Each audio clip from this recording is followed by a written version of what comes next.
Bien, bonjour à tous et bon appétit si vous êtes encore à table. Il est seulement 12h31 et nous allons dans un instant recevoir deux personnalités de Cap Excellence. Je vais parler de M. Teddy Foul. Bonjour. Il est vice-président de la commission habitat politique de la ville et de Cap Excellence, bien évidemment. Et M. Michel René, que je reçois pour la première fois, je crois. Bonjour. Oui, directeur de la politique de la ville. Pourquoi? Parce qu'il y a justement un gros sujet, c'est le lancement de l'appel à projet transitoire du contrat de ville de Cap Excellence. Plus tard, on va recevoir Martine Fazer, les chroniqueuses du ZCL, on va parler culture. Iman Choudan et Yasmina Harissik vont terminer. Sinon, l'actu, eh bien, c'était hier la plénière du conseil départemental. Bon, il y a eu quelques petits soucis, mais enfin, globalement, le budget a été voté. La semaine de la schizophrénie, Solène Fèvre était sur place. On dira deux petits mots sur le conseil municipal de Bémao, qui pouvait parler municipal dans un contexte particulier. Bon, enfin bref. Et probablement, on aura le temps de parler du programme caribéen. Ça coupe. Et je rappelle, tout le monde le sait maintenant, que la Guadeloupe est qualifiée pour la Gold Cup, puisque les Guadeloupéens hier ont remporté leur deuxième victoire contre le Nicaragua. Maintenant, c'est la Guadeloupe qui doit se préparer pour les États-Unis. Ça qui est chaud, mais enfin, c'est déjà une belle petite victoire parce qu'il y a bien longtemps que la Guadeloupe n'était pas dans la Gold Cup. Voilà un peu ce qui fait l'actualité aujourd'hui. Merci d'être avec nous. Et on démarre tout de suite avec cette plénière du conseil départemental. Deux petits mots là-dessus, puisqu'on était en direct hier. On regarde un peu ce qui s'est passé. C'est un petit rappel. C'est parti.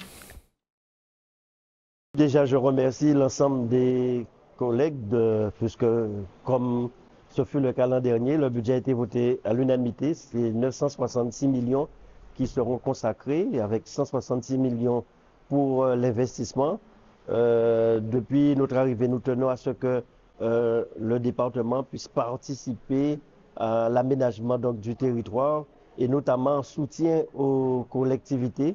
Nous avons contractualisé 22 contrats de pays. C'est pratiquement 60 millions qui sont consacrés sur les 3 prochaines années, mais également des projets d'envergure tels que l'éco-parc de l'été, l'éco-parc du Jardin d'Essai, le collège de Maïgalante, la maison de la culture à Maïgalante, la maison de l'handicap et bien sûr l'aménagement du boulevard Saint-Éloi et toutes nos interventions sur les différentes routes, mais aussi sur les ports, puisque nous allons créer une structure dédiée pour la gestion des ports, également une structure pour la gestion des aérodromes.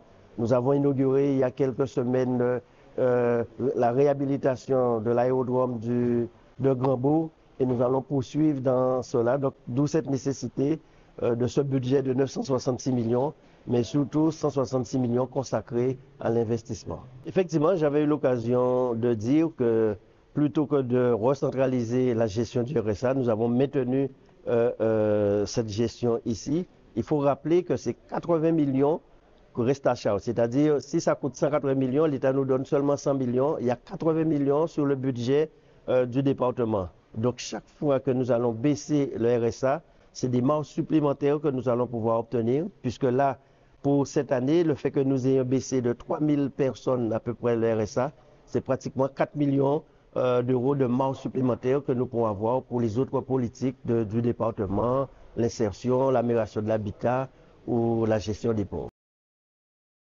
Voilà ce qu'on pouvait dire de cette plénière. Et bon, le budget a été voté pratiquement à l'unanimité. Bon, reste maintenant, nous sommes à un an des élections municipales, les élections régionales sont dans l'air aussi. Nous aurons l'occasion d'y revenir. Alors, lancement de l'appel à projet transitoire du contrat de ville de 2025 de Cap Excellence. Alors, j'ai avec moi deux personnalités, je l'ai dit, de Cap Excellence qui vont parler de ce contrat. On va commencer par l'élu, M. Foul. Comment ça s'organise pour les gens qui nous écoutent et qui vous regardent aujourd'hui? Contrat de ville, ça concerne la vie quotidienne pratiquement. Déjà, dans un premier temps, je tiens à remercier Canal 10 de l'occasion qu'il nous a donnée aujourd'hui.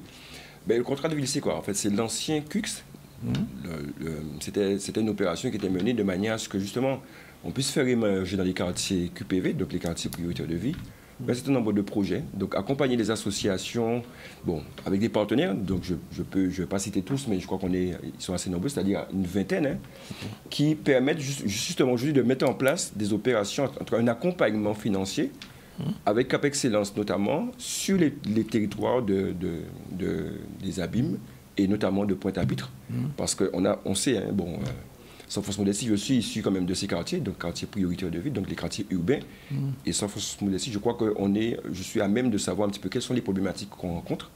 Lutter contre la oisiveté. Aujourd'hui, l'appel à projet, c'est quoi? C'est faire en sorte que les associations se mobilisent.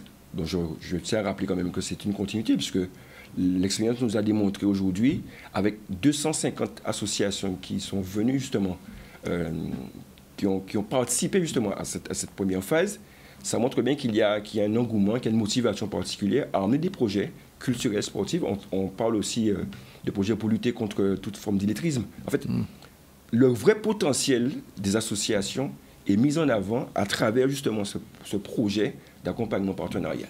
Oui. Alors, je vois qu'il y a surtout quelque chose d'important, c'est renforcer la cohésion sociale.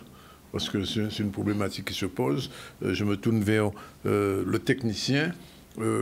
Alors, l'élu, bon, c'est la vision, mais concrètement, comment ça va se mettre en place? Très bien.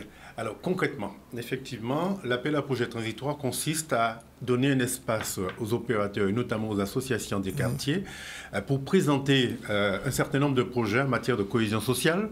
Quand je dis cohésion sociale, je pense à l'éducation, je pense à la lutte contre les grandes exclusions, je pense au sport, à la culture, à la prévention de la délinquance, mais aussi en matière d'insertion et d'emploi, la question de aller vers l'emploi et accompagner les jeunes et moins jeunes à trouver un emploi et à avoir un métier pour gagner leur vie est important. Et enfin, je pense aussi à tout ce qui tourne autour de l'amélioration du cadre de vie. Sur ces trois champs-là, effectivement, l'opportunité, comme chaque année d'ailleurs, c'est de présenter des projets qui sont très opérationnels, parce que le but, nous sommes dans une année transitoire. Vous l'avez dit, un appel à projet transitoire, parce que on vous dira après pourquoi la notion de transitoire. Donc là, c'est des projets qui sont prêts, qui sont mûrs à être mis en œuvre tout de suite, dans la continuité de ce qui se fait déjà, pour éviter la rupture de l'accompagnement des populations des quartiers prioritaires et dans l'animation de ces quartiers. Alors, par quartier prioritaire, ce sont les quartiers cibles. Ce sont les quartiers qui sont visés et sur lesquels on met en place cet accompagnement spécifique et renforcé des populations. Nous sommes dans une année transitoire parce que nous sommes au croisement de la fin d'un contrat qui a commencé en 2015 et donc qui se termine en 2024 et au démarrage d'un nouveau contrat, ce qu'on appelle au niveau national les contrats engagement quartier 2030. Ça veut dire que là, nous nous embarquons pour un voyage jusqu'à 2030. Et dans ces nouveaux contrats, il s'agit effectivement, comme chaque 6 ans, si on peut dire, dans le cadre de la politique de la ville, de mettre en place un nouveau cadre qui permet d'accompagner ces territoires dits prioritaires. Prioritaires, pourquoi? Parce que ce sont des territoires dans lesquels il y a de la précarité sociale. Ils sont identifiés, ces quartiers prioritaires? Ces territoires sont clairement identifiés et la nouvelle géographie prioritaire qui compose l'ensemble de ces 8 quartiers prioritaires, il y a eu un décret qui est sorti le 28 décembre 2024 qui a officialisé pour l'outre-mer, dont singulièrement la Guadeloupe, les nouveaux quartiers sur lesquels cette politique publique va se mettre en place. Et donc nous avons aujourd'hui à Cap Excellence 8 quartiers prioritaires. Nous en avions 7.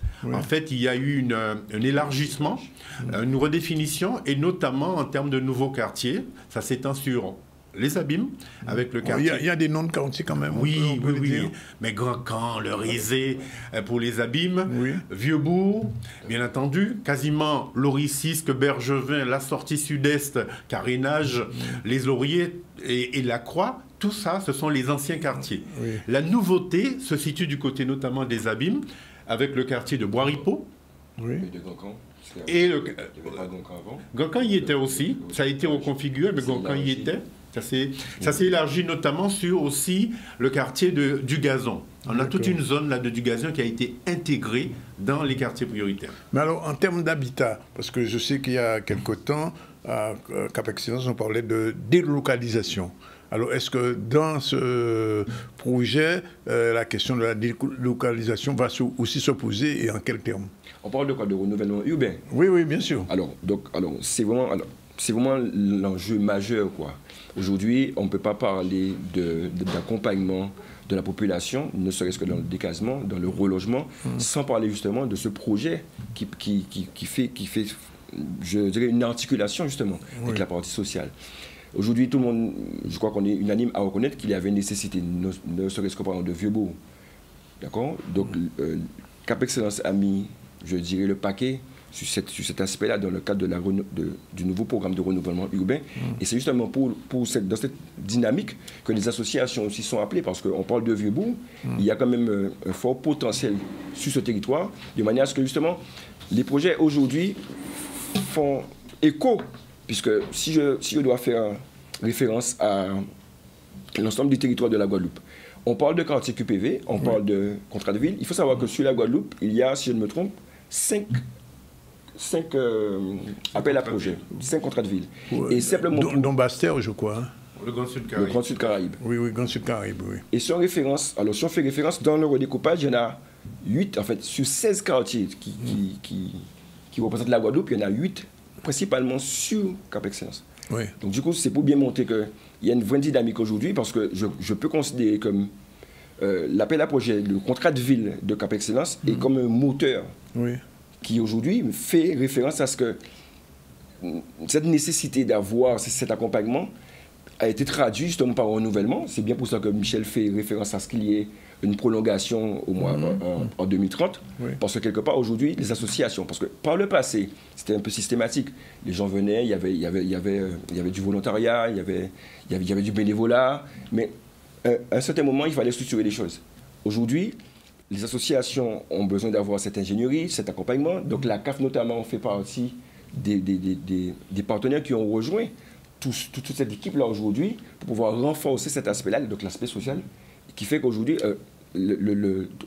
toute cette dynamique est reconnue, et je peux considérer vraiment que c'est une réussite, puisque de plus en plus les associations se mobilisent, viennent frapper à la porte pour vraiment faire en sorte que ce qu'ils ont à proposer rentre dans ce cadre-là et qu'ils soient accompagnés dans l'intérêt de la population concernée. Ça signifie que, parce que le problème va se poser, une question de moyens aussi pour Cap Excellence, pour pouvoir faire l'accompagnement nécessaire. Alors, c'est fondamental, hein. L'ingénierie d'accompagnement. Il ne s'agit pas de lancer un appel à projet. Quelque part, il faut accompagner le territoire et les porteurs de projets pour qu'ils puissent nous présenter de bons projets, si je puis dire. Et ça, c'est un enjeu important, parce que Anglo, chaque année à peu près, nous recevons plus de 200 projets. On en finance à peu près entre 100 et 150. D'accord ? C'est important, mais la qualité des projets fait que non seulement le projet il est bien pensé, il est en phase avec les besoins des quartiers concernés, il est en phase avec les moyens nécessaires pour accompagner les populations ciblées, et ce projet-là peut se mettre en œuvre dans les délais définis. Et donc, il nous appartient d'abord au Cap Excellence. Donc, j'anime une direction de projet qui est composée d'un service politique de la ville et projet de quartier, de chargés de mission et d'autres accompagnateurs en tant que chef de projet territorial, mais aussi sur les questions de gestion humaine de proximité, d'insertion, etc. L'objectif, c'est d'accompagner les porteurs de projets pour qu'ils soient en capacité non seulement de présenter des projets, mais de les mettre en œuvre. Alors, au-delà de Cap Excellence, ce qui est intéressant dans le contrat de ville, M. Foul l'a rappelé, vous êtes sur plus de 20 partenaires, plus d'institutions qui accompagnent cette dynamique de projet.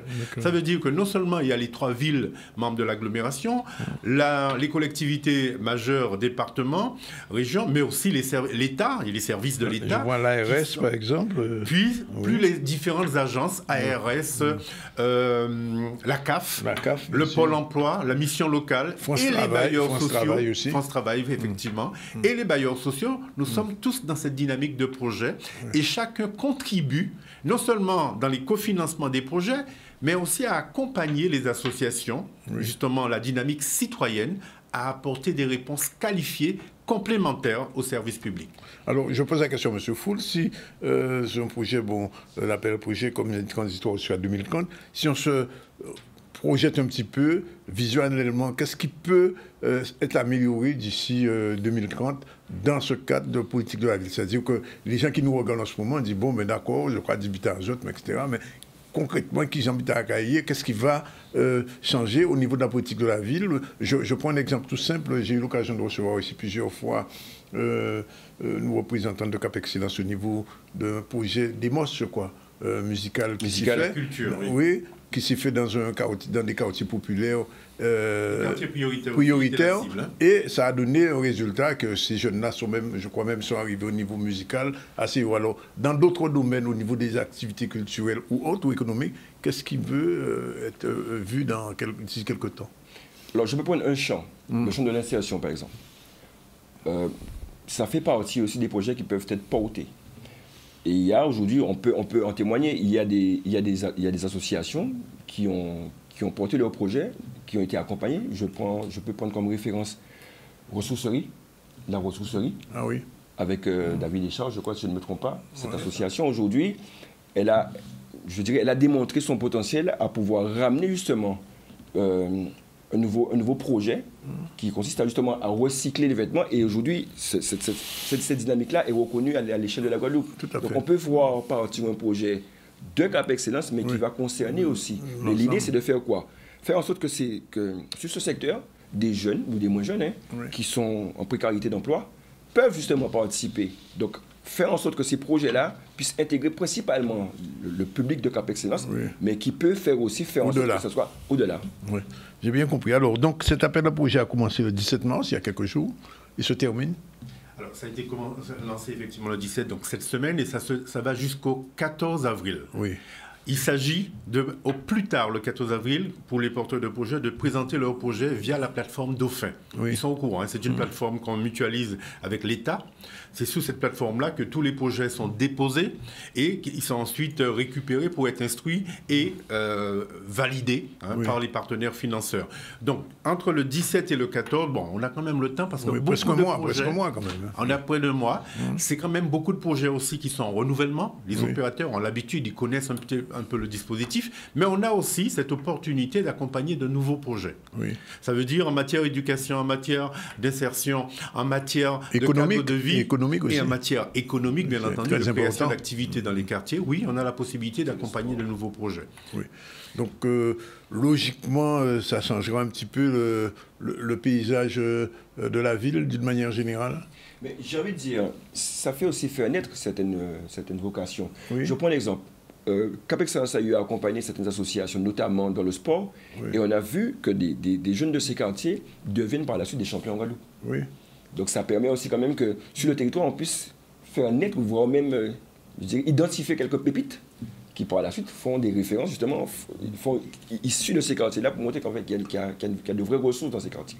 Ça signifie que des assos qui regardent aujourd'hui ou qui sont au courant ont encore le temps de présenter leur projet. Ça vient d'être lancé. Hein. Oui. Je veux dire, la semaine dernière, on est dans la deuxième semaine, mais les associations sont déjà informées. Hein. Ah ouais. Elles sont déjà, non seulement elles ont reçu... de marche, comme on dit. Elles ont l'habitude, elles ont reçu par mail parce que l'équipe... Et les partenaires, les référents de partenaires sont aussi très réactifs. Donc on a diffusé largement cette information. Nous venons aussi aujourd'hui pour conforter la communication, parce que c'est important de le faire savoir. Tout à fait. Et les associations commencent à appeler les membres de l'équipe, les membres des partenaires, pour commencer à formaliser leur projet. Mais elles sont habituées. C'est vrai que cette année, nous sommes en période transitoire, donc le calendrier a un petit peu changé, mais les associations, d'ailleurs, nous appelaient déjà même avant le lancement de l'appel à projet. Mais j'ai envie de dire que, en fait, ces personnes dont on fait référence là aujourd'hui sont celles et ceux qui vivent dans ces quartiers, donc qui connaissent ces problématiques et quels sont leurs besoins. Donc, très souvent, il y a de ceux qui sont déjà structurés, qui sont déjà organisés, d'autres ne connaissent pas forcément avec qui se tourner. Et c'est là où prend tout le sens de Cap Excellence, justement, avec l'équipe, c'est faire en sorte que cette équipe d'ingénierie puisse justement emmener leur savoir-faire de manière à structurer les choses, puisque il y a beaucoup de projets, il y a les moyens, mais des fois, ils ne savent pas forcément avec qui se tourner. Aujourd'hui, on est là justement pour les accompagner, pour faire un tremplin et faire en sorte que ces projets, justement, arrivent vraiment à terme. Oui. Je voudrais vraiment insister sur ce volet d'accompagnement. C'est-à-dire la différence avec d'autres appels à projets. À un moment, vous prenez l'appel à projet, vous le bûchez, vous présentez votre projet, vous l'envoyez. Là, il y a un espace d'échange, d'accompagnement, d'appui pour que non seulement on puisse voir l'opportunité du projet, mais qu'on vous aide aussi à le formaliser. On n'a pas, nous, intérêt à recevoir 400 projets qui ne tiennent pas la route. Par contre, on a intérêt à recevoir bien 150 à 200 projets bien ficelés, en capacité d'être mis en œuvre tout de suite. Pourquoi? Ça veut dire aussi qu'on a bien travaillé, ça veut dire aussi qu'on fait du développement social, d'accord? Et ça veut dire aussi que les opérateurs sont de vrais partenaires qui savent de quoi nous parlons et qui sont bien implantés dans leur territoire. Un aspect que vous soulignez dans le document, c'est l'amélioration du cadre de vie. Alors, et ça, c'est essentiel, ça. Alors, parmi les axes, effectivement, il y a non seulement, on a parlé, il y a le cadre de vie, c'est fondamental. Aujourd'hui, nous avons beaucoup d'associations qui accompagnent les habitants, quelque part, à s'investir dans leur quartier. Il y a des actions d'embellissement, il y a des actions d'entretien, il y a des jardins, beaucoup de jardins partagés qui naissent dans les quartiers et qui fonctionnent très bien. Et il y a aussi surtout que ça se fait très souvent en lien avec les bailleurs sociaux. Ça veut dire que ce n'est pas des actions isolées, ça rentre dans une dynamique d'ensemble.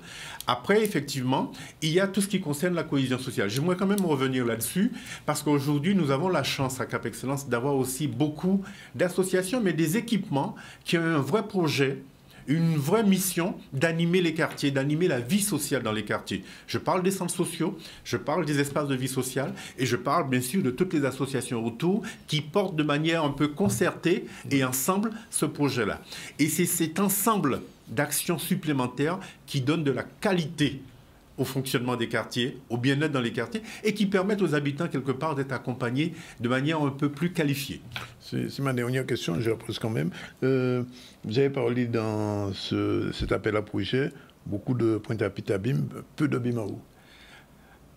Parce que BIMAO ne fait pas partie des quartiers QPV. Dans le redécoupage, en fait, qui a été formulé, en tout cas, il n'y a pas, en fait, les secteurs qui ont été bien définis correspondent justement à ce contrat de ville. D'accord. Et l'autre question, c'est peut-être M. René qui va peut-être me répondre. Est-ce que les autres collectivités du style de Cap Excellence ont cette dynamique?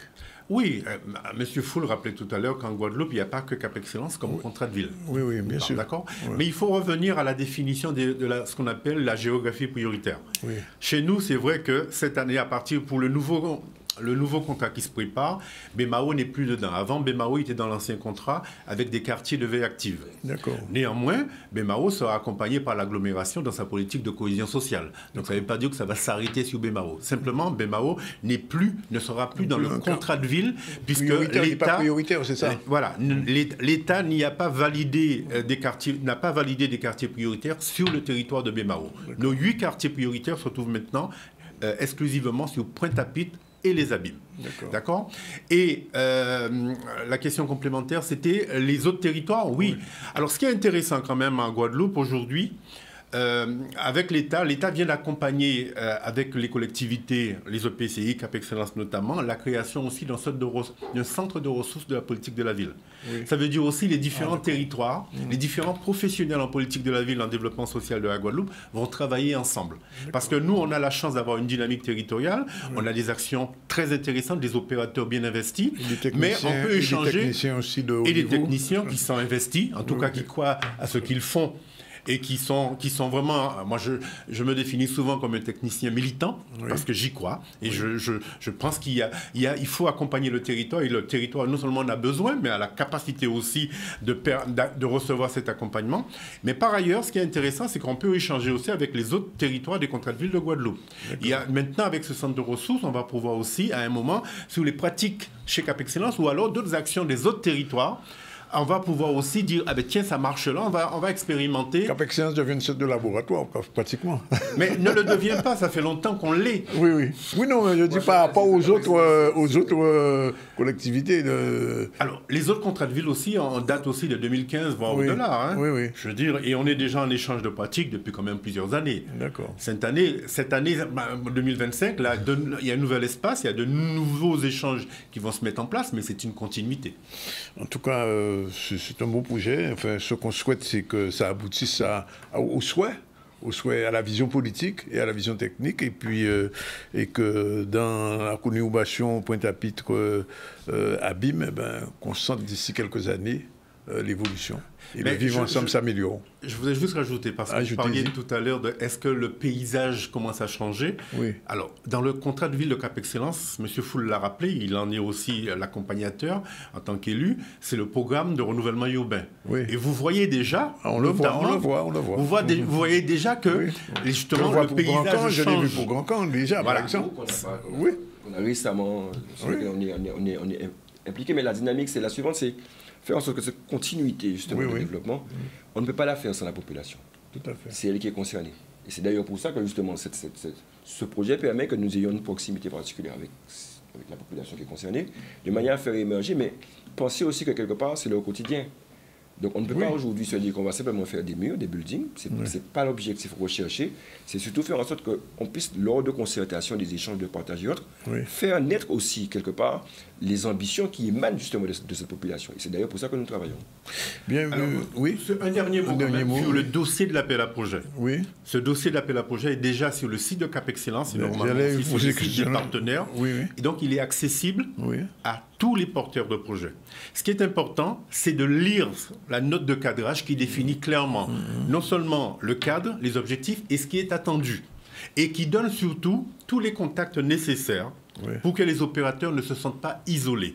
Et moi, j'insiste, je les sensibilise à la nécessité de se faire accompagner par nous, par les partenaires, par les services de l'État, pour que les projets qu'ils présentent, non seulement soient accompagnés par le contrat de ville, mais puissent aussi être soutenus par ce qu'on appelle les financements de droit commun de la région, du département, des villes, de l'État, et y compris aussi du droit commun de Cap Excellence. Tout à fait. Mais écoutez, messieurs, je vous remercie. Et puis, on souhaite effectivement que cet appel-là pour projet transitoire permette de modifier un petit peu le paysage urbain, le paysage, j'ai envie de dire, social aussi, sécuritaire, c'est aussi important, et surtout le vivre ensemble pour Cap Excellence et pour l'agglomération. En tout cas, merci d'être venu me dire ça. Vous avez fait ça avec brio, on peut dire, et beaucoup d'enthousiasme. Merci à vous, mais la balle est dans le camp des opérateurs maintenant, on les attend, et on les accompagnera comme il faut. Voilà, il est 12h58, on va prendre la première pause, on se retrouve tout à l'heure pour la suite, développement des titres de l'information et de nos prochains invités. À tout de suite.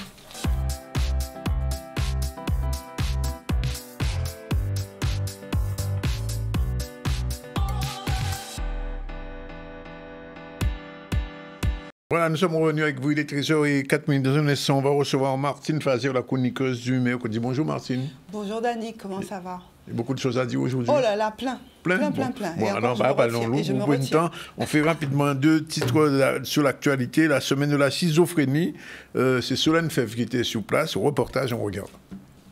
Nous avons organisé une semaine qui rentre dans le cadre des 22e journées de la schizophrénie.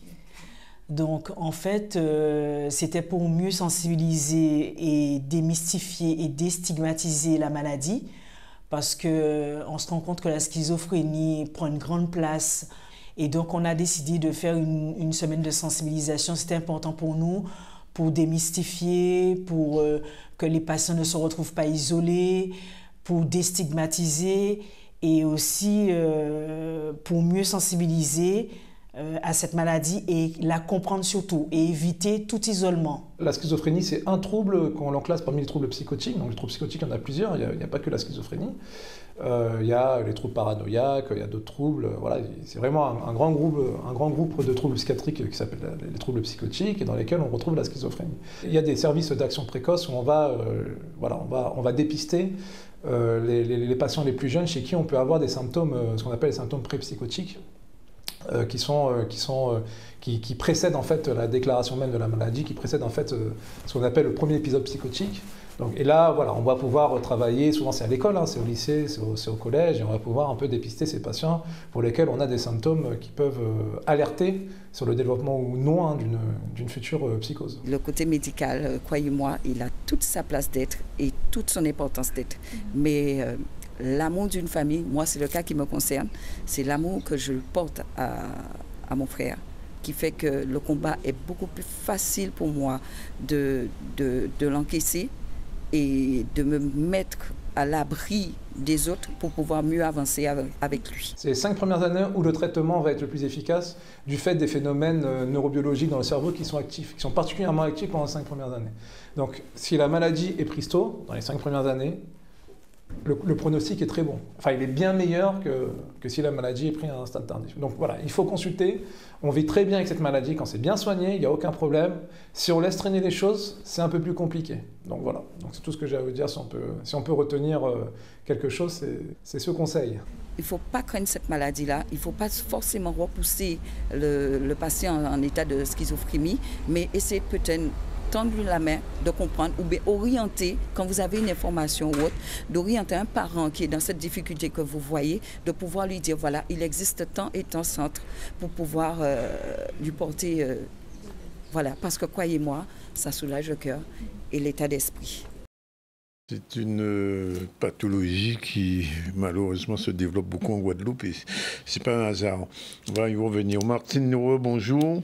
C'est la chronique culturelle et c'est le générique et on parle de ce qu'il y a dedans. C'est parti.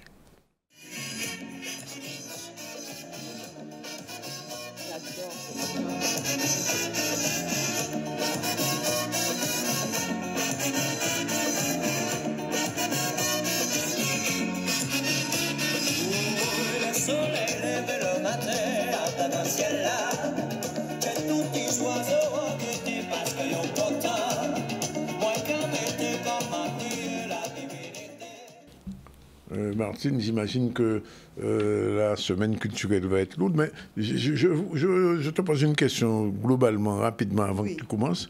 Comment tu expliques le fait qu'il y ait autant de choses qui se fassent en Guadeloupe? Moi, bon, je comprends même. Alors, on va essayer de dire de manière gentille. Il y a deux aspects qu'il faut retenir. D'abord, le premier, c'est qu'en Guadeloupe, allez, ça c'est l'aspect très positif. Le premier, c'est que les Guadeloupéens sont extrêmement productifs, créatifs. Créatifs, c'est vrai. Il y aura moyen tout bitin. Donc, tout le monde a envie de faire. Ouais. Donc, ça, c'est une très bonne chose. Ouais. La deuxième chose, c'est peut-être moins positif, c'est qu'on n'est pas assez ensemble pour faire les choses. C'est-à-dire que on voit qu'un tel a fait quelque chose et que ça marche, on a fait même bitin là. On a fait même bitin là. Et après, les 3 KQE premiers là, enfin bref, tu vois. Donc, je pense qu'on est créatif, on a des choses qu'on a approuvées. Mais si on pouvait essayer de se dire, bah, tiens, il y a déjà, je prends un exemple qui me touche personnellement, un festival du graffiti, il y en a déjà un, il y en a 4 maintenant en Guadeloupe. Je pense bien que c'est difficile d'avoir les budgets. J'ai de la chance d'avoir un seul caribule. Oui, pour l'instant, parce que peut-être que je perds. Mais non, pas dit ça quand même.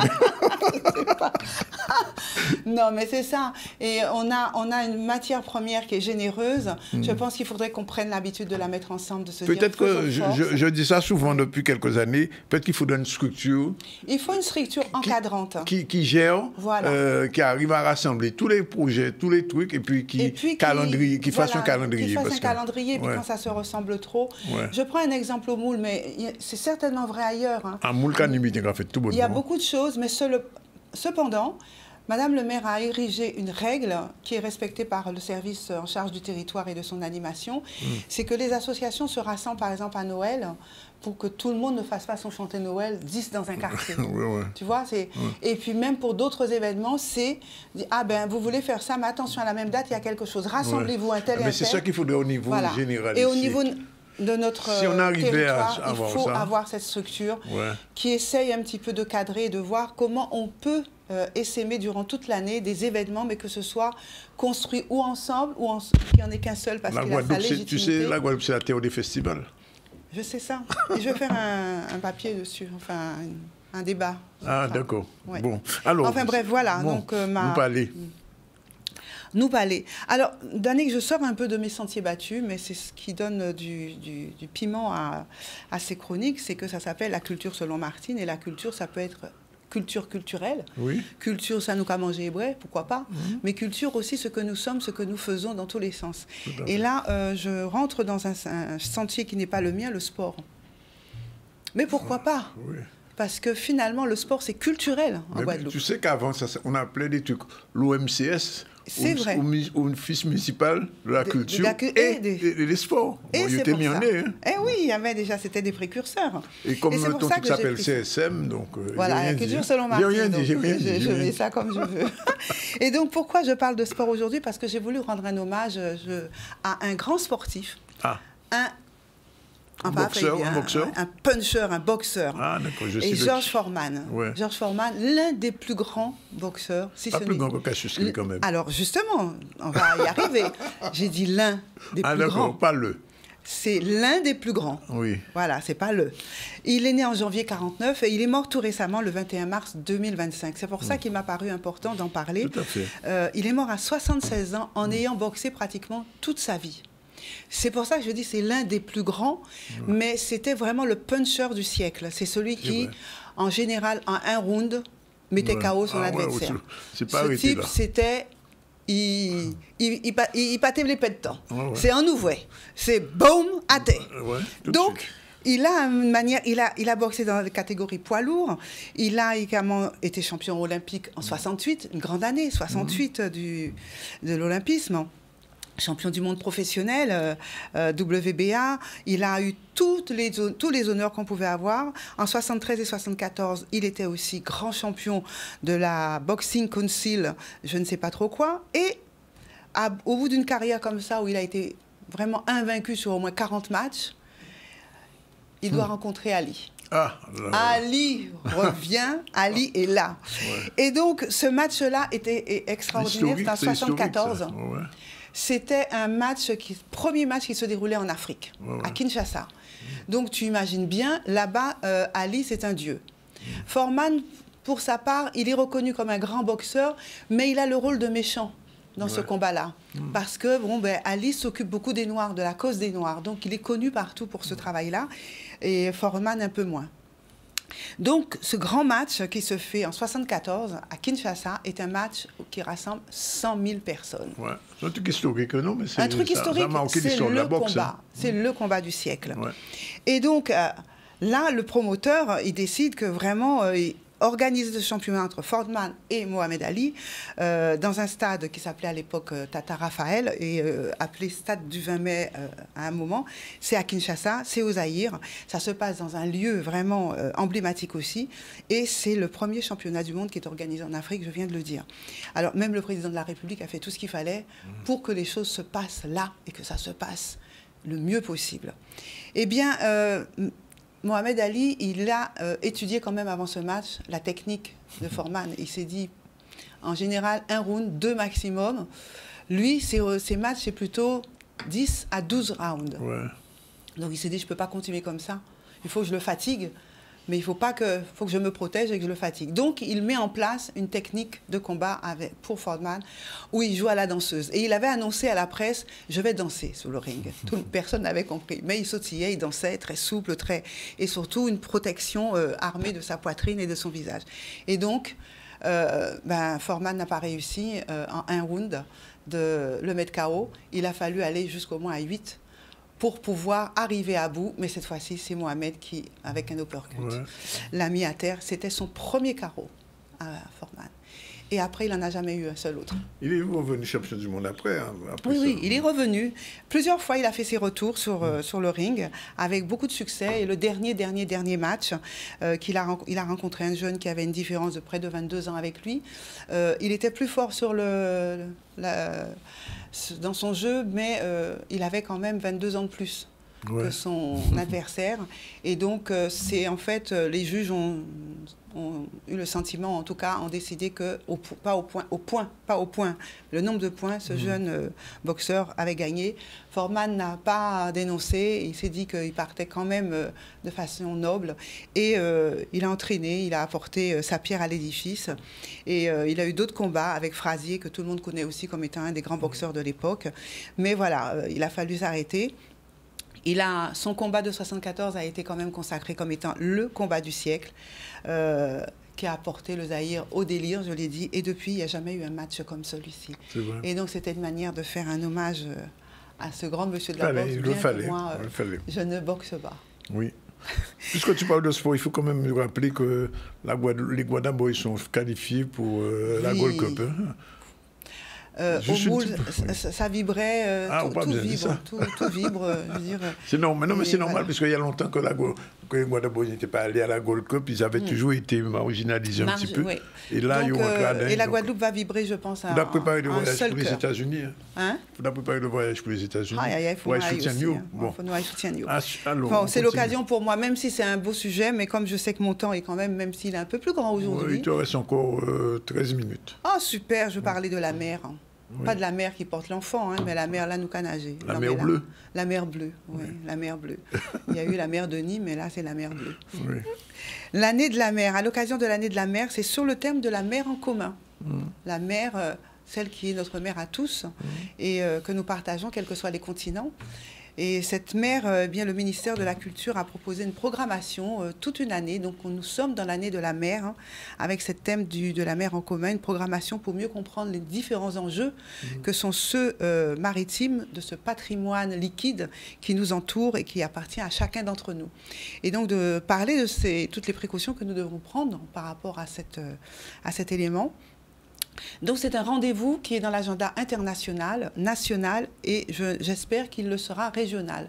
Je reviens là-dessus parce que dans tout ce que j'ai pu regarder pour préparer ce sujet, je n'ai pas vu nommer l'outre-mer ou si c'était nommé, c'était vraiment quelque chose de parcellaire, mais la programmation qui est très riche, qui est déjà plus ou moins organisée en France hexagonale, ne nomme pas l'outre-mer encore. Or, nous savons bien que nous sommes aussi entourés de mer, de l'Atlantique, de la mer des Caraïbes, et que c'est un trésor, et que c'est quand même un trésor pour la France, ce que contient ces territoires pour eux, autour de nous.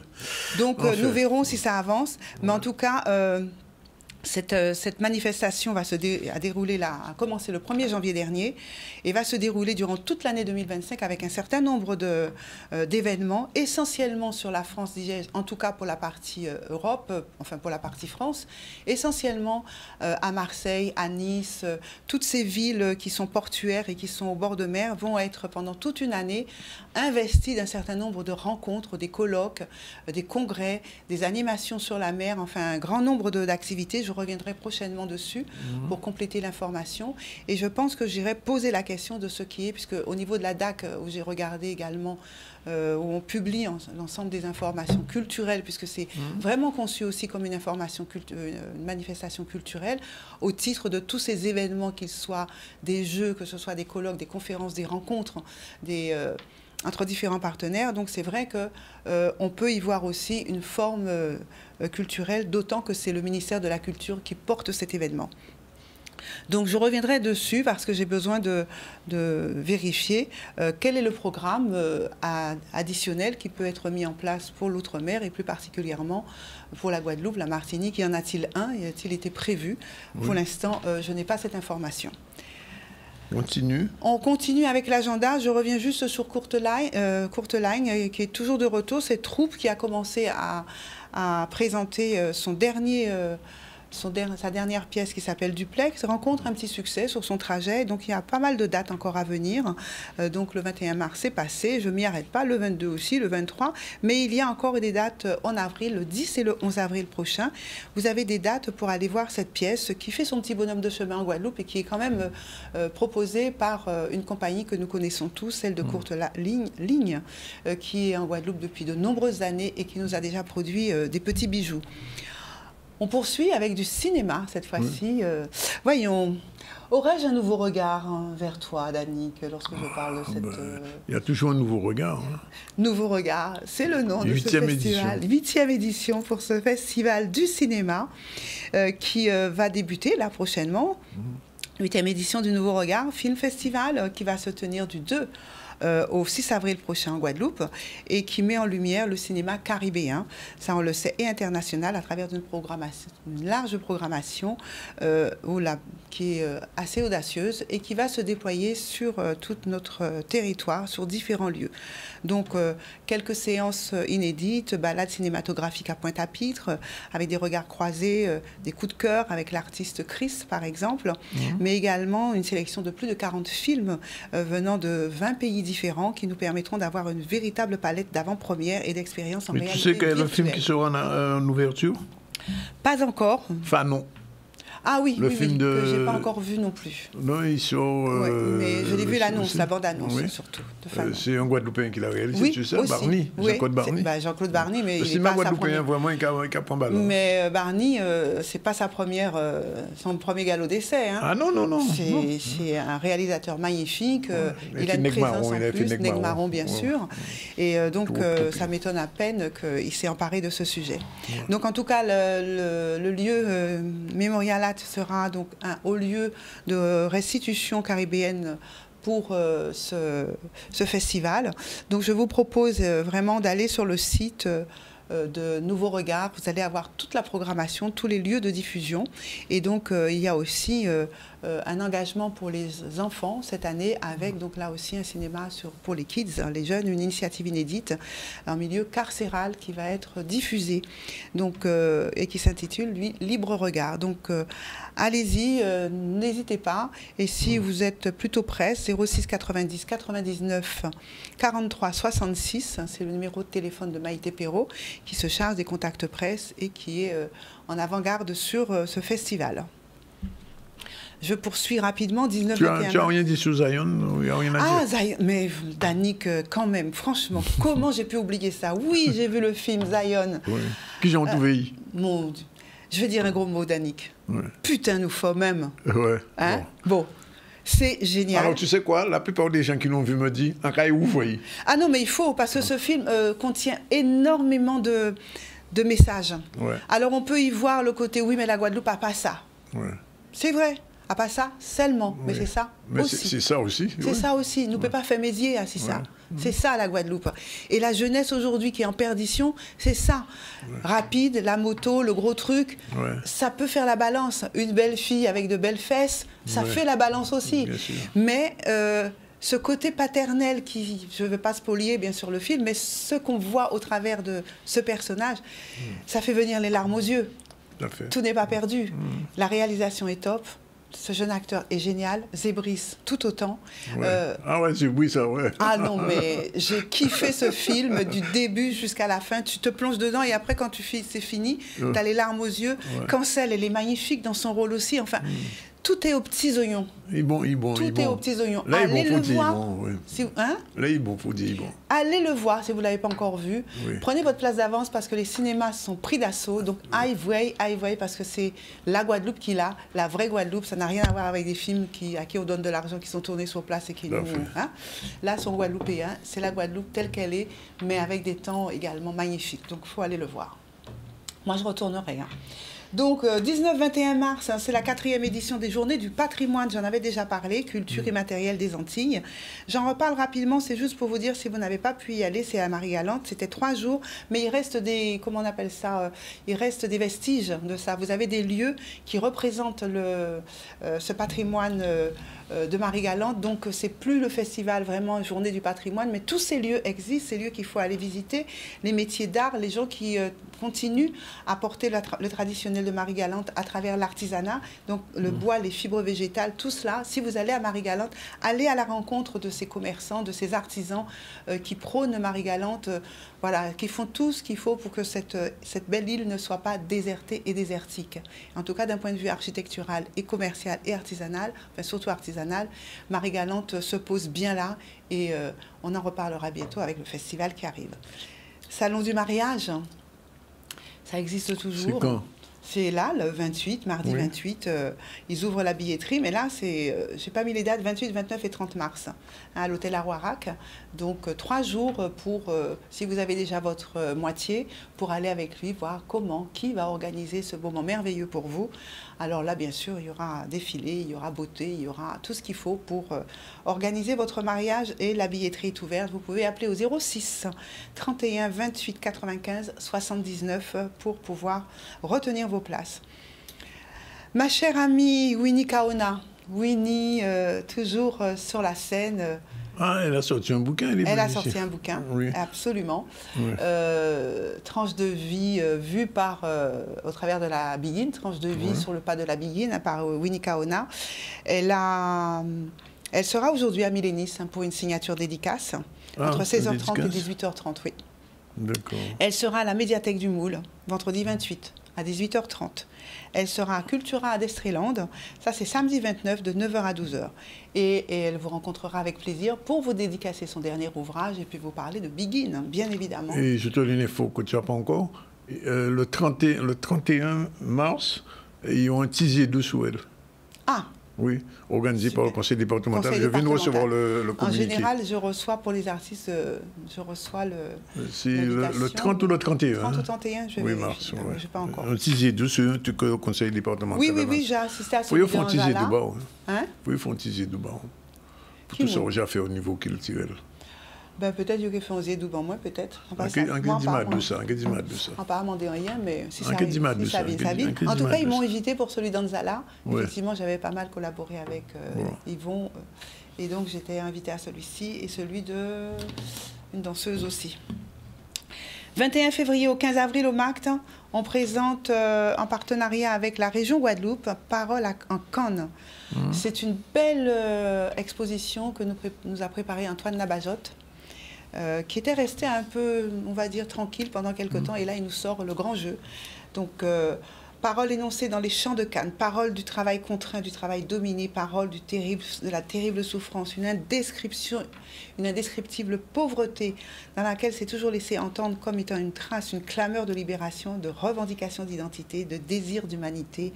Alexandre Alaric, commissaire d'exposition, c'est ainsi qu'il présente cette exposition de Nabajotte que j'irai bien évidemment voir au Mémorial Act. Je vous ai dit que c'était du 21 février, ça fait longtemps que ça a commencé, mais ça dure jusqu'au 15 avril. Ne ratez pas ce moment.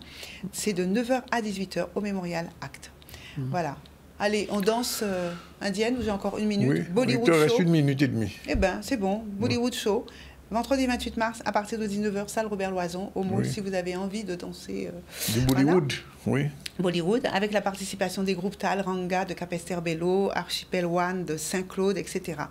Oh, est-il nécessaire de parler de Caribule, 13e édition du festival Caribule? Oui. C'est pas la peine qu'on dise pour moi assis, hein, bien sûr. De toute façon... Il y a une animation aujourd'hui au Fort Fleur d'Épée. Voilà. Il y aura une autre samedi, c'est à Millénis. Et après, au Fort d'Elgrès, et ensuite à Deskeland, puis il y a un concours de cosplay, et puis le village, ce soir au MAC. On aura l'occasion d'y revenir. Voilà, c'est au MAC, et on aura l'occasion d'en reparler. Allez, je termine avec, pour les enfants, Vaiana. C'est un spectacle musical. C'est tiré du dessin animé produit par Disney, je crois, à l'époque. En tout cas, je l'avais vu en tant que dessin animé. Je suis une grande consommatrice de dessins animés. C'est la légende tahitienne. C'est le 30 mars. C'est au Palais des Sports du Gosier. Pour les grands et les petits, moi je dis, en tout cas, pour réserver, infoline 06 90 15 90 49 Vaiana. C'est magnifique, c'est très mignon. Allez voir ça. Merci Martine. 13h28. On est dans le timing. Super. On prend la deuxième pause et on se retrouve tout à l'heure pour la fin du ZCL. On a encore 2 sujets à développer, le conseil municipal et un retour à Paris avec Maurice Cécile tout de suite. Merci Martine, bon week-end. C'était super. Bon week-end depuis qu'on est là. En plus, on peut y voir demain. Demain, c'est carnaval. Non, mais demain, on travaille. Moi, je travaille sur le jardin partagé.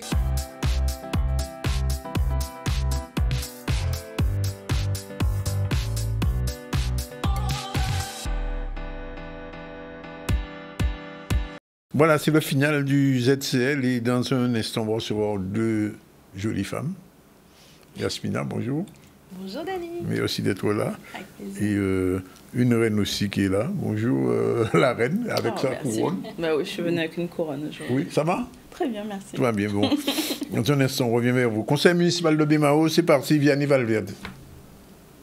On a une bonne tenue de ce conseil et je tiens particulièrement à remercier l'ensemble des élus de ce conseil avec des questions et des observations qui sont constructives pour la collectivité. Nous avons validé ce soir, sur lesquels nous avons délibéré, avec l'arrivée de 3 villes.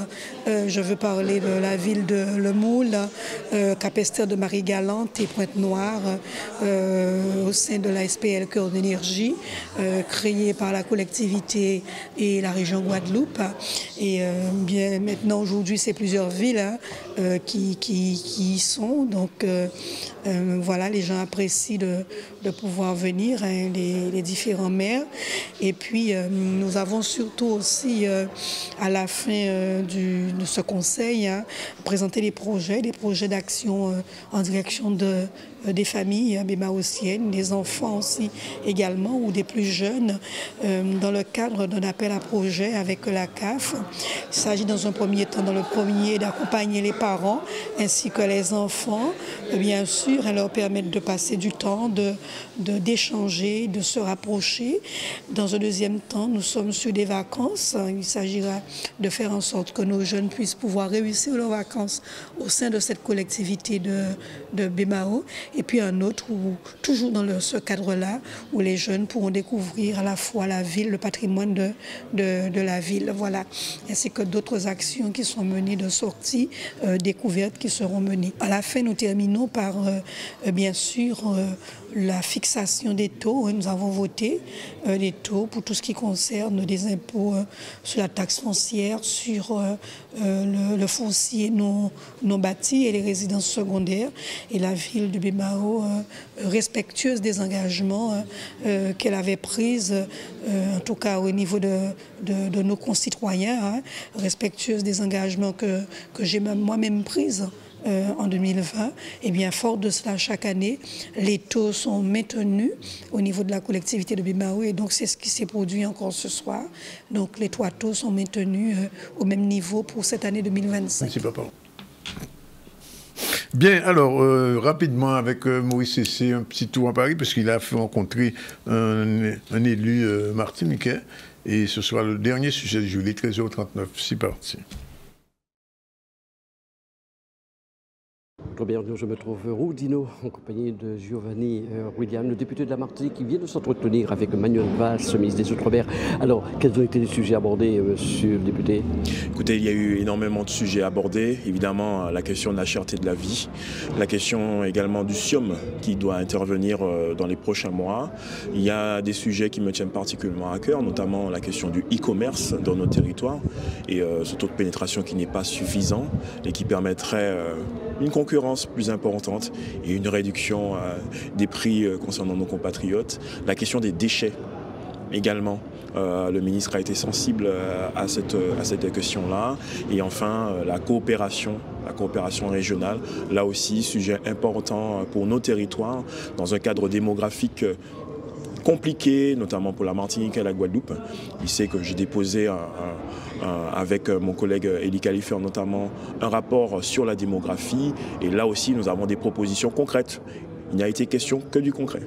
Alors évidemment, vous avez abordé le SIOM. Qu'attendez-vous justement de ce moment qui ressemble à plusieurs assises qu'on a déjà eues, hein, il faut le dire? Encore une fois, ce que moi j'attends, c'est du concret pour nos territoires, quelque chose de dynamique. Territoire par territoire, parce qu'on a tendance à agglomérer tous nos territoires alors que nous avons des réalités, certes, qui sont les mêmes, mais nous avons aussi des spécificités qu'il faut prendre en compte. Là, une réaction par rapport à la visite récente de Manuel Valls à la Martinique, où il a abordé le problème épineux de la vie chère, notamment. Oui, il a abordé ce sujet. J'ai vu un ministre assez à l'aise. Tant mieux, avec une volonté manifeste de vouloir améliorer les choses. Écoutez, nous attendons le concret. J'ai dit nous attendons, mais finalement nous n'attendons pas. Nous allons faire aussi avec la population. Merci à vous. Voilà, 13h41, c'est la parole aux femmes. Nous sommes dans le In Power générique.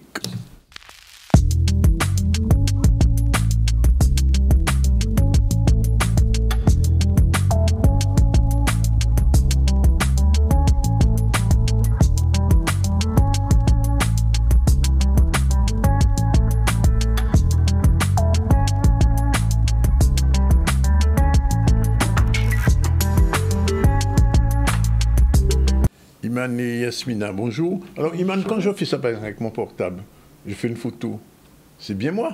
Oui, tout à fait. Mais il y a une autre manière de me présenter autrement qu'avec avec ça? Oui, parce que c'est pas seulement la vie, en fait. Les téléphones portables, maintenant, on est dicté un peu par les réseaux sociaux, avoir un feed qui est joli, avoir des stories qui motivent et impactent les gens, mais c'est pas que ça. C'est vraiment dans la vie, comment je peux faire une bonne impression sans filtre, sans avoir des likes, sans... Voilà. Sans réseau? Sans réseau. C'est possible? Oui, parce que la vraie vie, c'est pas ça. Alors. Donc, on va pouvoir parler de le faire de façon consciente, ajuster notre posture, notre regard, la façon dont on parle, le ton, le débit de la voix, etc. C'est vraiment quelque chose qui est important parce que faire bonne impression, ça passe avant même qu'on parle par notre attitude, notre présence au monde et comment justement on peut agir sur ça, parce qu'il y a une étude qui montrait justement que le langage corporel a plus d'impact que la façon dont on vient parle. avec beaucoup de feeling. Comme ça, il ne faut pas en trop Oui, en faire. du coup, ça va impacter. On va dire, ah, mais Hakim ici. Enfin, il va y avoir, on va avoir du coup un référentiel qui sera différent. Tandis que, comment on va le faire de façon... il ne s'agit pas d'être artificiel, mais d'être vraiment authentique et vrai pour pouvoir que notre message passe de façon authentique et ciblée. Ça veut dire que le corps communique aussi? Le corps communique plus que tout le reste. Ah bon? Oui. Mon corps communique. Bon, alors, explication, Iman. Explication. Donc, en fait, on parle d'alignement intérieur-extérieur. On l'a déjà dit que ça part de l'intérieur pour aller vers l'extérieur, mais ça va vraiment révéler la façon dont on se sent avec soi-même, déjà. Est-ce qu'on est confiant? Est-ce qu'on est vulnérable? Est-ce que j'ose donner le ton et avoir une voix qui porte parce que mon message est important? Donc, ça passe par le corps, parce que le corps, c'est notre véhicule et la façon dont on se tient. Est-ce que nos épaules sont un peu courbées vers l'avant ou alors est-ce que je m'assume complètement? Donc la posture, elle est importante. Sa présence, donc l'attention que je vais porter aux gens aussi, la façon dont je vais écouter ma respiration, si elle est un peu haletante, superficielle ou alors qu'elle est vraiment posée, vraiment ça va donner un magnétisme qui est différent et on va du coup incarner comme une puissance intérieure vraiment, et les gens vont sentir que tu te dégages et que tu incarnes quelque chose de différent, une vérité, et que tu es authentique et que ton message il peut passer plus facilement. Alors, quels sont les 3 piliers? Mais justement, donc on a parlé de la posture, on a parlé de la présence à soi et la puissance intérieure. C'est vraiment les 3 piliers qu'on peut travailler. Ça se travaille, c'est pas une qualité qui est innée. Et on peut vraiment impacter la façon dont on se présente, que ça soit dans sa vie professionnelle comme personnelle. Du coup, on aura plus d'assurance pour pouvoir exprimer qui on est dans une relation, par exemple, femme-femme ou femme-homme, ou dans son travail, pouvoir parler avec beaucoup d'assurance pour une présentation professionnelle ou pour un date, ou pour... on en a parlé déjà des dates, mais c'est pas que ça en fait. Donc, pouvoir vraiment travailler sur ça, c'est important et c'est quelque chose qui va impacter dans tous les domaines de sa vie. Et c'est pour ça que y a un challenge qui va avoir lieu. Le challenge inoubliable. Inoubliable? Oui. Comment ça? Inoubliable, pourquoi? Parce que faire impression, c'est laisser une empreinte, et une empreinte qu'on souhaite inoubliable. Vraiment avoir comme la personne se rappelle de toi pour qui tu es, pour ce que tu as dégagé, pour ce que tu as dit. Et c'est ce qu'on va travailler sur un challenge donc 100% gratuit pour les femmes. Désolée, les messieurs, les hommes, mais on va vraiment travailler sur se reconnecter à son charisme intérieur, travailler sa présence, sa posture, et avoir un message qui a une intentionnalité et un vrai poids vraiment dans ce qu'on dit. Donc 3 jours pour faire sortir du monde voilà, il faut que tu sois comme ça. Oui, et devenir inoubliable. Et devenir inoubliable. Bon. Et ce sera... Je vais m'entraîner à devenir inoubliable. Oui, mais c'est déjà fait, Danick, pour toi. C'est déjà fait? Ouais, c'est bon ça. Et donc, en fait, ce sera aussi, le challenge sera la porte ouverte sur le programme que je vais proposer, qui sera en ligne, qui va s'appeler Charisma, qui va débuter mi-avril. Donc, c'est un programme en ligne, avec plein de vidéos, des exercices d'empouvoirment pour les femmes, et on en reparlera, bien sûr, après. Parce que notre image, elle est composée de notre énergie intérieure, de notre posture et de notre regard. Et ça, c'est important d'en parler avec Yasmina et de... Je regarde Yasmina. Il faut regarder Yasmina maintenant. Parce que les sourcils, c'est un peu au milieu du visage quand même. Complètement. Et c'est ce qui va vraiment décrire les émotions en fonction de comment sont vos sourcils, de la forme, de l'épaisseur. Vous pouvez vraiment dicter en fait le faciès et l'émotion, donner une émotion avec vos sourcils. Donc on va voir, il y a eu différentes tendances. On a eu d'abord le sourcil les dernières années, à partir de 2018 on va dire. Le sourcil était très très structuré, très comblé, très graphique. Et là, on avait une impression de pureté, de perfection. C'est ce qu'on recherchait à faire. Et maintenant, on arrive de nouveau sur une tendance beaucoup plus naturelle où le sourcil est toujours plus brossé vers le front, donc beaucoup plus droit et beaucoup plus naturel. C'est-à-dire qu'on garde ce côté ébouriffé, même si on va venir le corriger avec un crayon. Là, on ne va pas chercher à le combler à outrance. On va vraiment garder cette ligne naturelle. On va dessiner du poil à poil. Donc, c'est pour vous dire. Du poil à poil. Et ça, c'est que ce soit dans la tendance du make-up ou même dans la tendance du maquillage permanent. Où on voit que maintenant, il y a une nouvelle tendance, c'est le shading. Donc, on veut juste faire un ombrage, en fait, mais on veut partir de ce qu'on a initialement. C'est vrai que un sourcil qui est mal défini, ça peut vraiment déstructurer un visage. Ça change tout. Ça change exactement. Tout. Par exemple, je le montre en cours d'auto-maquillage à mes clientes, où je leur explique, je leur montre comment on peut, avec le contouring, puisqu'on contourne le sourcil pour qu'il soit beaucoup plus propre, beaucoup plus précis, et je leur montre qu'on peut carrément changer la forme. Il peut être beaucoup plus droit, beaucoup plus biseauté, beaucoup plus accentué au niveau du chapeau, beaucoup plus épais, beaucoup plus fin. On peut tout faire. Et en fonction de la forme ou du dessin qu'on lui donne, ça change complètement l'émotion et ça change complètement en fait le faciès. Oui, parce qu'en fait, le maquillage, comme les sourcils, ça permet d'intensifier un regard, de le défatiguer si c'est nécessaire, de travailler sur un côté peut-être ferme, autoritaire ou alors un peu plus tendre, plus doux. La couleur aussi va jouer, puisque avant on était beaucoup sur la tendance du noir et là on revient sur des couleurs un peu plus douces, des marrons foncés, des marrons un peu plus clairs. Voilà, on adapte en fonction de la carnation, en fonction du poil lui-même. D'accord. Qu'est-ce que tu recommandes pour les femmes qui nous regardent en matière de sourcils pour qu'ils soient bien structurés? Alors déjà, pour qu'ils soient bien structurés, faire son épilation régulièrement, puisque ça permet vraiment de dessiner et de révéler le regard. Et ensuite, au quotidien, travailler votre sourcil, mais de façon vraiment très naturelle. Et comme ça permet aussi de faire un distinguo si vous allez dans un événement, une soirée, un gala, un date. Là, vous allez le structurer un peu plus. Mais au quotidien, garder cette courbe naturelle et juste venir combler légèrement avec un crayon plutôt qu'avec un gel qui est beaucoup plus marqué et qui enlève ce côté très naturel qu'on peut rechercher en général.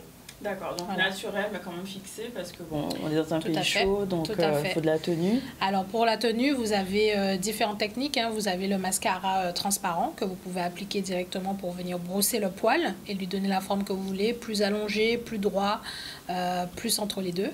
Et sinon, vous avez aussi tout ce qui est cire et même les savons.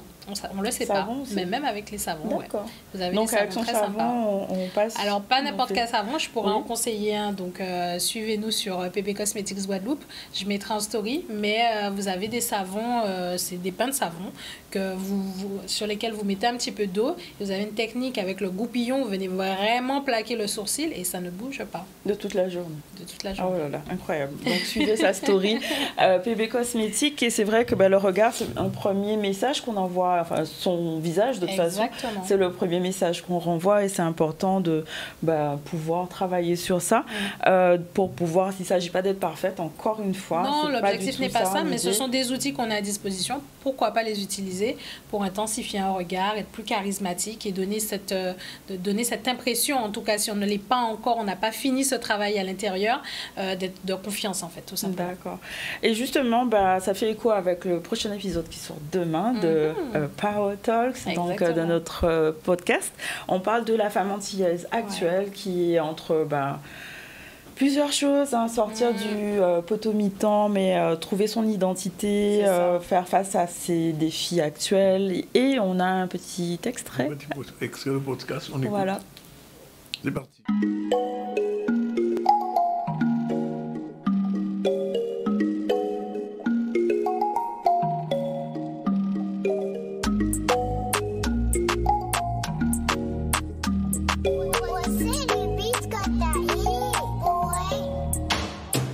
Utiliser le terme femme potomitan, mais quelque part, est-ce qu'il n'a pas été un peu remplacé par cette histoire de independent girl que ton arrière-grand-mère avait ou des réactions ou des vies même, des parcours de vie qui se ressemblent tellement. il faut arriver à se dépasser de ça. Sa place en tant que compagnon qui est présent pour sa femme, sa compagne. Enfin, il y a eu plein de trucs, plein d'injonctions qui Oui, ont un ne peu pleure pris pas. Voilà. Merci, pleurer, ça Les fait garçons du bien. ne pleurent pas. Les garçons. Donc, C'était voilà. juste un teaser. C'est hein, un du tout coup, petit hein. teaser, Ouais, ça sort exactement. demain l'épisode et on parle justement, c'est une conversation qu'on a entre filles, entre femmes, conversation intime et vraie. On parle de sujets autour de la femme caribéenne, là pour se sentir légitime, comment rayonner de façon authentique. Donc là, le premier épisode... L'épisode 0 est sorti, donc est déjà sur les plateformes donc YouTube, Spotify. Et l'épisode 1, donc c'est demain, c'est Être femme antillaise en 2025. Être femme caribéenne. Caribéenne. Antillaise, ça n'existe Voilà. plus. Caribéenne, voilà. Caribéenne. Et comment on peut briller à sa façon. Exactement. Donc rendez-vous demain sur les plateformes. Bien. Donc il faut se regarder autrement. Oui, tout à fait. Dans toute sa puissance. Mais c'est vrai que le premier contact, c'est le regard. Ah bah oui. Oui. Puisqu'on regarde avec nos yeux, donc... Oui. D'accord. Forcément. C'est noté. Bien, voilà, il est 13h53. Nous avons pratiquement terminé. On a débuté le ZCL aujourd'hui avec Teddy Foul, vice-président de la commission Habitat et politique de la ville. Il était accompagné de Michel René, le directeur de la politique de la ville, qui a dit qu'il est un militant aussi, un technicien, puisqu'ils font un appel à projet. Martine Fazer est venue avec nous pour parler un petit peu de ce boxeur américain qui est décédé récemment. Et elle a raconté comment Foreman a été écrasé, entre guillemets, par Mohamed Ali, mais c'était en 1974, c'était au Congo-Kinshasa. Et puis, les deux femmes, Iman Choudan et Asmina, je dis toujours Yasmine, c'est Yasmina Arissi, qui nous ont parlé de comment justement se présenter et comment c'est important l'apparence physique, mais aussi la voix, mais aussi le regard surtout. J'ai vu qu'il faut travailler beaucoup le sourcil. Bon. Je m'en soucie, je m'en soucie. Bon, voilà, je m'en soucie. Et c'est important. Mais il faut apprendre tous les jours, on apprend. Et on a écouté un petit extrait du podcast. Et la suite, c'est... Donc c'est demain que ça sort l'épisode. Bon. Suivez Combien la page. d'épisodes On en a tourné plusieurs, mais là, c'est au fur et à mesure, on les sort tous les 15 jours. Et la personne qui était avec Iman, c'était bien... Yasmina, bien sûr. C'était bien Yasmina. Oui, parce que tu ne me reconnais jamais. Donc, mais non, je ne te reconnais jamais parce une fois sur que 15. tu changes tous les jours, Yasmina. C'est pas de ta faute. Mais les femmes caribéennes sont multifacettes. J'ai bien compris ça. Il n'y a pas de seule image. Aujourd'hui, avec une couronne. Il n'y a pas de seule image de la femme. L'actualité, c'était la plénière du conseil départemental. On dirait que le budget a été voté 1 milliard, je crois, du conseil départemental. La semaine de la schizophrénie, Solène Fèvre en a parlé. Le conseil municipal de Bimao, bon, ça s'est passé de façon assez calme. Les élections se précisent et on saura davantage dans quelques semaines. Et puis, nous sommes allés à Paris où notre correspondant là-bas a rencontré Johnny Williams, qui a lui-même rencontré le ministre Hugo Valls, qui ne va pas nous faire valser. Et on a terminé là-dessus. Voilà, la réalisation est assurée par Jordan aujourd'hui. Demain, on retrouve Iman toute seule. Dans les rues de Pointe-à-Pitre, mais carrément. Dans les rues de Pointe-à-Pitre, qui a un défilé là. Ouais, on se retrouve vendredi pour le boucantage médiatique habituel et avec nos invités. Voilà, c'est fini pour aujourd'hui. Merci. 12h56, on a respecté le timing, Jordan. Il était bon? Yes. Bon, il paye ma vie.